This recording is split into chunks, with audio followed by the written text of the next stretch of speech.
In today's lesson, we're going to learn about the enthalpy of reaction. What the enthalpy of a reaction is basically the amount of energy created or absorbed by a chemical process.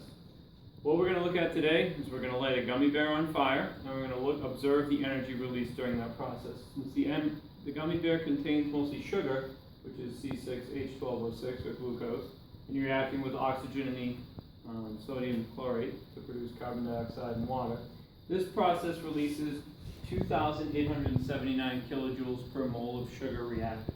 So a question I would ask is, how much energy is released in the combustion of one gummy bear? So one gummy bear contains 1.58 grams of glucose.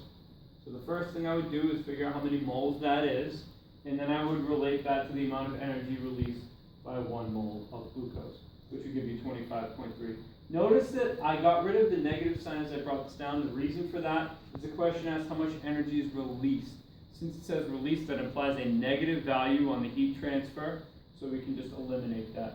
The negative sign up here implies that it's an exothermic reaction because energy is released in the combustion. Okay. Bring you up.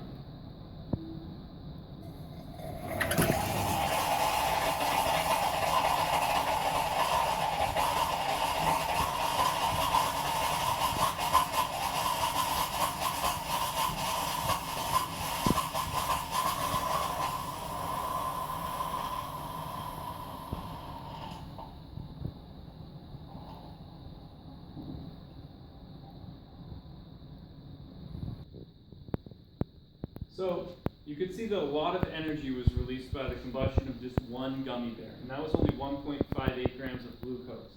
So another question I might ask that ties into the previous lesson on calorimetry is, if this energy was used to heat 100 grams of water that was at approximately room temperature of 25 degrees Celsius, what would the final temperature be? So in order to figure out temperature change associated with heat being added, we use our equation Q equals Cm delta T, where C is the specific heat of water, M is the mass, and delta T is the change in temperature. Q represents the thermal energy transferred. So we're implying that the thermal energy transferred to the water is coming from the combustion of the glucose. Now, since we usually describe the specific heat of water in joules per gram degree Celsius, what I first want to do is convert the kilojoules released in that process into joules, and then we would plug that in. So when we rearrange this equation and we solve for delta T, we find that it's going to change its temperature by 60 degrees Celsius.